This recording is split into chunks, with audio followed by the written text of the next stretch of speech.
السلام علیکم ورحمۃ اللہ وبرکاتہ۔ میرے دوستو، آج آپ سے میں ایک ایسا موضوع لے کے آیا ہوں جو زیادہ تر لوگ اس سے لاعلم ہیں، انہیں معلوم نہیں ہے، اور لوگ اسے جاننا بھی چاہتے ہیں اور جاننا بہت ضروری بھی ہے۔ وہ یہ ہے کہ آج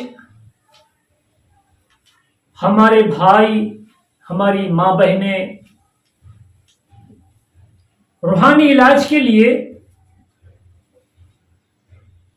عاملین کے پاس جاتے ہیں، خانقاہوں میں جاتے ہیں، باپوؤں کے پاس جاتے ہیں اور وہ اپنا روحانی علاج کرواتے ہیں۔ اس معاملے میں ہماری ماں بہنیں بہت آگے ہیں کہ وہ ذرا سا بھی معاملہ کچھ گڑبڑایا، کہ دنیاوی اعتبار سے ہو یا اپنی نادانی کی وجہ سے ہو یا اپنی غلطی کی وجہ سے ہو یا کسی پہ بھروسہ کرنے کی وجہ سے ہو یا گھر میں کچھ نا اتفاقی کی وجہ سے کوئی معاملات بگڑ گئے ہوں، تو فوراً ان تمام معاملات کو لے کر وہ عاملین کے پاس علاج کے لیے پہنچ جاتے ہیں۔ اور ہماری ماں بہنوں میں شک و شبہات بہت زیادہ ہیں۔ ذرا سے کوئی معاملات بڑھ گئے تو فوراً ان کا ذہن ایک ہی کام کرتا ہے، کسی نے کچھ کر دیا، باہر کا ہو گیا، یہ بہت چل رہا ہے، کسی نے جادو کر دیا، کسی نے ناپاک علم کر دیا، وغیرہ وغیرہ۔ مجھے بتانا یہ ہے کہ اتنے سب پرابلم لے کے اور اتنے بڑے پرابلم لے کے جب وہ عاملین کے پاس جاتے ہیں تو ان کی یہ مانیتا ہوتی ہے، ان کا یہ ماننا ہوتا ہے کہ تعویذ وہی اثر کرتا ہے جس کے پیسے نہ لیا جائے۔ میرے دوستو، میری ماں بہنوں، اس پہ میں آج آپ کو مختصر روشنی ڈالنا چاہتا ہوں۔ بے شک آج بھی ایسی بہت سی خانقاہیں ہیں، میں نام لینا نہیں چاہتا، بہت سی ایسی خانقاہیں ہیں، بہت سے ایسے کامل بزرگ ہیں، سجادہ نشین ہیں، گادی نشین ہیں، گادی پتی ہیں، جن کے یہاں صبح سے لے کے شام تک سینکڑوں لوگ علاج کے لیے آتے ہیں اور بے شک وہاں سے فیضیاب ہوتے ہیں۔ وہاں کے صاحب سجادہ، وہاں کے بزرگ، وہاں کے سرکار، وہاں کے گادی پتی انہیں علاج دیتے ہیں، لیکن ایک بھی روپیہ نہیں لیتے۔ بلکہ میں نے ایسے بھی صاحب سجادہ دیکھے ہیں کہ اگر ان کے یہاں پریشان حال آیا تو اس کو علاج بھی دیا، اگر کچھ خرچ کرنے کا یا آنے جانے کا خرچ نہیں ہے تو انہیں خرچ بھی دیا، انہیں کھانا بھی کھلایا، ایسے بھی ہیں۔ تو میرے دوستو، میری ماں بہن، اس کی وجہ ہے، اس کی وجہ یہ ہے کہ اللہ نے انہیں بہت کچھ مال دے رکھا ہے اور وہ خاندانی رئیس ہے، وہ مریدوں کے ہدیوں پر نہیں ہے، وہ زائرین کے روپیوں پر نہیں ہے، اللہ نے انہیں بہت کچھ دے رکھا ہے۔ وہ اپنا ذاتی خرچ کر کے لوگوں کی خدمت کر رہے ہیں، تو وہ چیز کی الگ ہے۔ لیکن جو عاملین علاج کرتے ہیں، جب عاملین علاج کرتا ہے تو اس میں خرچ لگتا ہے، یہ آپ کو نہیں معلوم ہے۔ عاملین جب کوئی عمل کرتا ہے تو اس میں کافی اخراجات لگتے ہیں، کوئی صدقہ اتارنا ہے، کوئی اتارنا ہے تو اس میں اخراجات لگتے ہیں، اور اسی کے پیسے عاملین لیتے ہیں، اسی کے پیسے باپو لیتے ہیں، اور وہ پیسہ لینا جائز ہے، آپ اسے ناجائز نہیں کہہ سکتے۔ اور یہ مانیتا آپ کی جو ہے کہ جس کا پیسہ لیا جائے اس کا اثر نہیں ہوتا، یہ غلط ہے۔ یہ حدیث سے ثابت ہے کہ اگر آپ نے علاج کیا یا کر رہے ہیں تو آپ پیسہ مانگ سکتے ہیں۔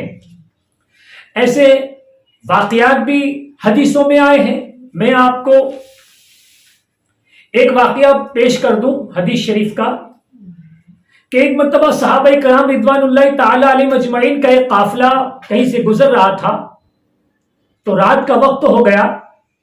تو رات کے وقت اس شہر کے بادشاہ سے کہا کہ ہم سفر کو ہیں اور ہم رات میں یہاں قیام کرنا چاہتے ہیں، تو آپ ہمیں اجازت دیں۔ تو وہ بادشاہ نے انکار کر دیا۔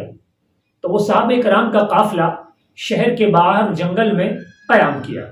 اتفاق سے یہ ہو گیا کہ بادشاہ کے لڑکے کو